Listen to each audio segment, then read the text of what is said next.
Alright, how's it going, guys? Working a little bit more on the truck. Finally starting to take care of the floor. Already got ahead and started some bracing. So I'll show you what I've been doing and then we'll keep continuing on. So I've added some braces up on the top side on both sides, as well as down here. So this right here, this section right there is going to be where the actual floorboard's going to lay, so where I can put my feet. I've got this piece running across. It's just tack welded on each side, and I've used it to clamp this piece in the middle to hold it up, then welded that to the rest of what I've got going on.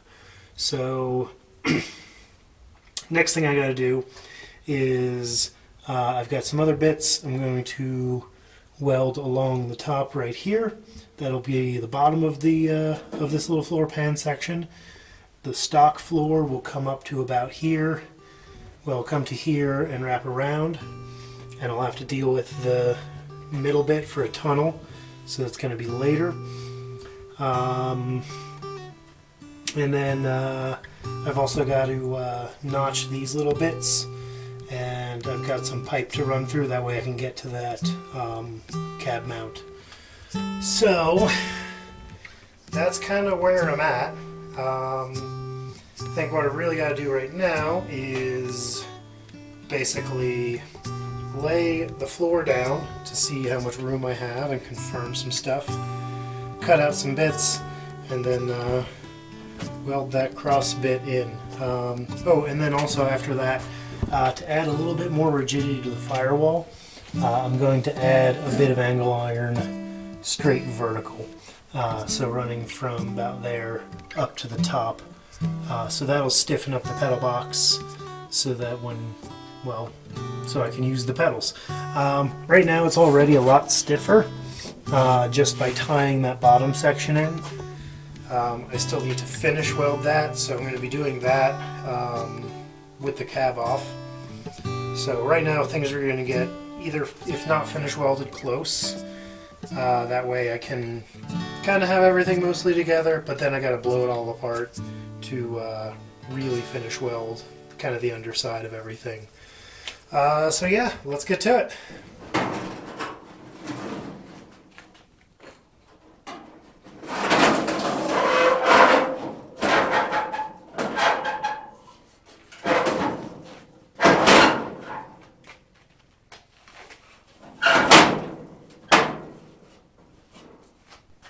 So I've already got this structure made up, kind of on both sides, mirror image.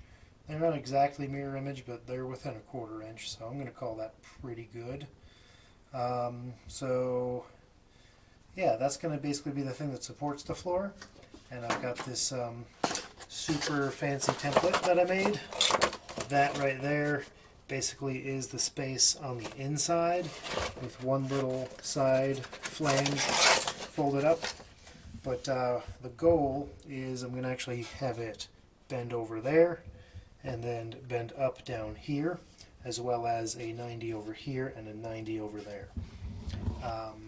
Basically the left side 90 is going to go butted against that A-pillar, and what that's going to do is give me a starting point for the interior trim panel that's going to go up there. The right side is going to also tip up about 90 degrees, and then onto that I'm going to attach the, is where the sheet metal for the tunnel is going to go. And then I'm going to tip it down like that, and then down like that, so that I have something to weld it onto. Or I might rivet it, I'm not fully sure. But, yeah, so that is going to be how big it's going to be. So the next step up is to trace that onto some metal and cut that out.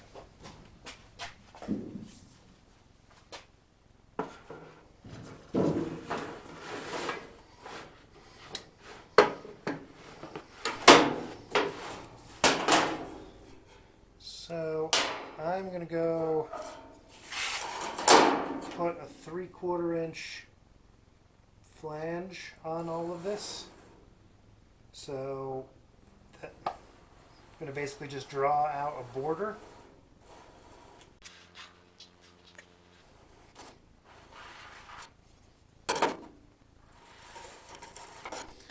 So that's where I'm going to start, and then this is going to be the edge that's going to be folded up.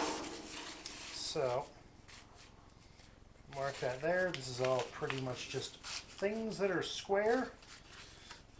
They're close enough to square.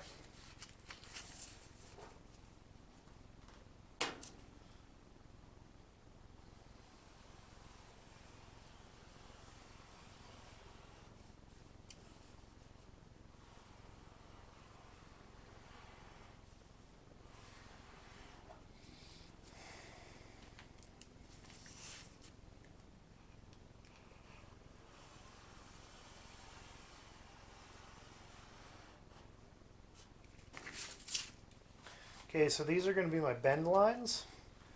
Now I'm going to basically mark 1/4 inch or 3/4 inch. That's what I meant to say before. Yeah. I'm going to mark 3/4 of an inch, and that will be our actual cut line.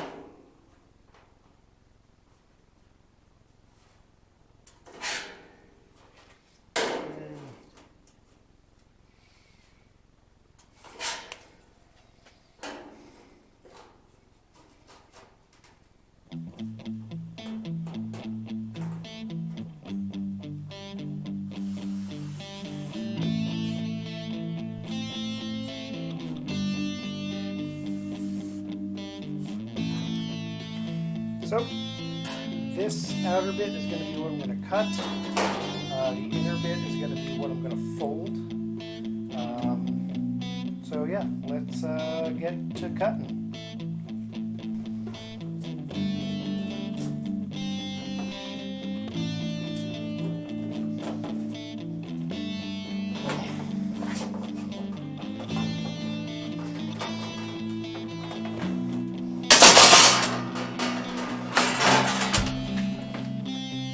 Alright, that's a burr. That went up my nail. Alright, so that's our bit. I did get a little off track there, but it's not the end of the world. I might actually trim it up just a little bit.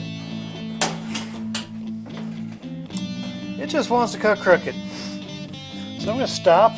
Again, that's going to get tipped up and folded, so no one's going to see it. But what we are going to see is what we're going to do on the middle. So I just got myself a fancy bead roller, and what we're going to do with it is we're going to put a nice little X down the middle, and then I'm also going to step the side. So we're going to start by drawing that X out. I've got just a piece of scrap that I can use as a straight edge. So that is going to be our reinforcement, because we don't want this to get all floppy. So we're going to put a nice little X bead in there. Stop there. So there we go. So we'll have one dimple there, and then 2 connected ones right there. The next thing we're going to do is we're going to step this. Debating on stepping it up or down. I think we're going to step it up. And I'm going to do that step about an inch in, maybe 3/4. Yeah, we'll get 3/4. Mark there. There. So I've got my cheap straight edge.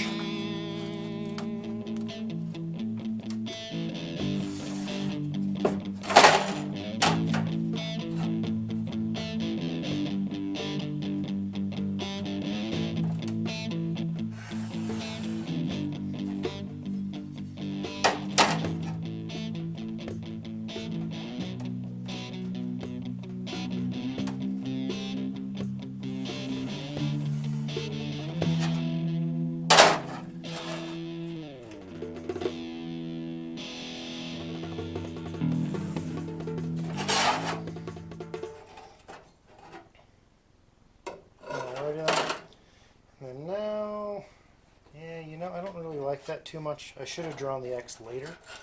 So I'm actually going to redraw the X. There. We're going to follow that line, not that one. That one looks pretty good. And I got one of my roller dies. I'm going to use that as a template for a radius on the corners.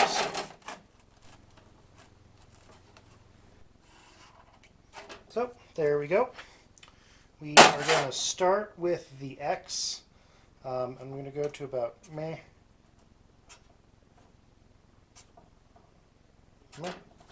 Just kind of eyeball it. That should look good. So yeah, let's throw that in the roller and see what happens. Alright, here is the bead roller. Just picked it up not too long ago.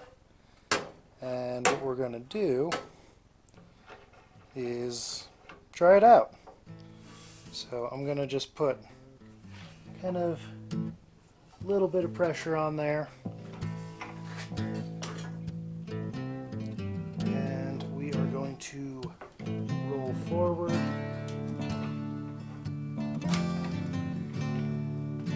To make our bead.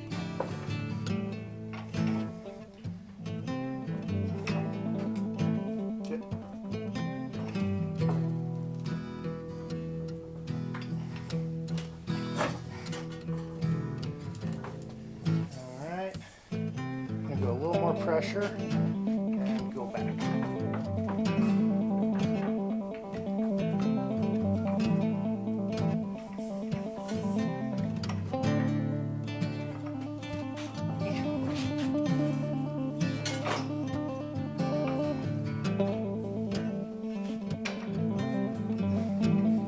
Now I really see why people buy motorized versions.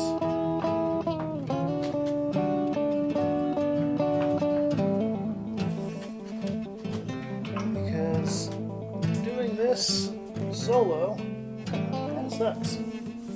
But there we go. It's one turn, 2 turns, 3 turns loose. So I've got a bead. It's kind of wonky. Looks a little better from this end, and that's the end you're going to see. So now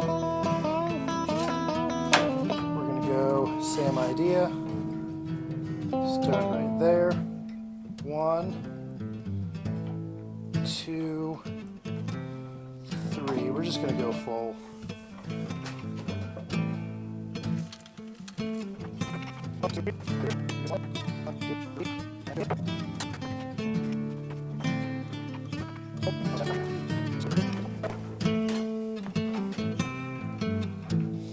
So, still practicing. That one looks a lot better. Still a little wonky, but now you see this panel is a lot stiffer. So, next step is we're going to swap those dies out and go for the flanging stepping dies is what it's called. So let me go swap those out and we'll get to it. So I'm going to go make contact, 1.5 turns. So now I'm just going to follow along.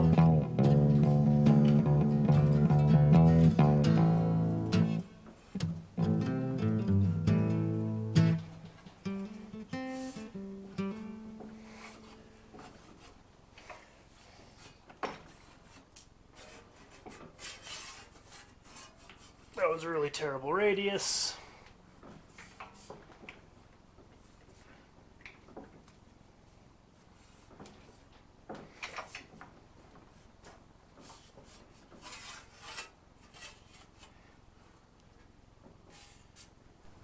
That one was better.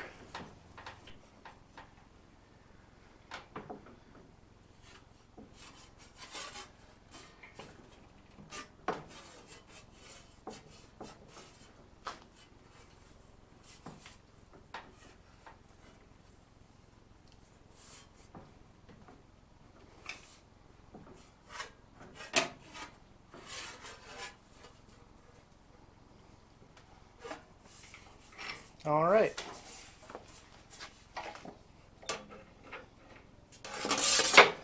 So there we go. We've got a raised panel and a little cross to stiffen it. Now I just need to take this and put it in a brake to, well, give it those edges. Unfortunately, I don't have a brake at home, so I do have one. I have access to one at work, so I'm going to take it to work and take care of that. All right, now I just need to follow that recipe and do the rest of them. And there we go. Got all 4 floor panels made.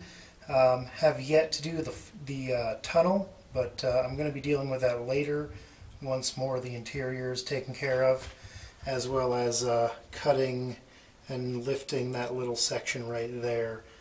Because right now the invisible drive shaft is going right into them.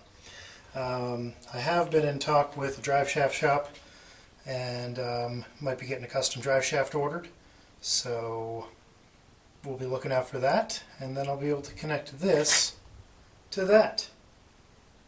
That being the differential, not a DeWalt manual for my table saw. Meh, that. Alrighty then, that's all for now. We'll see you next time. Thanks for watching.